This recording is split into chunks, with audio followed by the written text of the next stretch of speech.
Yung alam natin, bagoong lang. Baka yung pakialam sa bagoong, ha? Yun ang ipaalam mo sa akin? Ha? Ayos ka rin, ano? Tahimik ka nga parang sarap ko huli. Alamin mo kung bagoong. Ha? Yan? Mamaya, laklakin mo mamaya yung Bicol Express, ha? Hindi na. Ano ang sustansya niyan? Kamote! Kamote.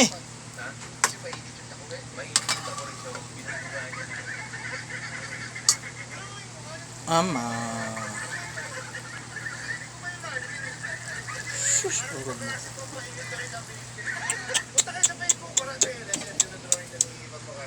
Wala na, naghihirap na dito. Kaya huwag na kayong manghingi sa akin ng pera. Bagoong lang kami ngayon dito sa amin. Wala pambili ulam.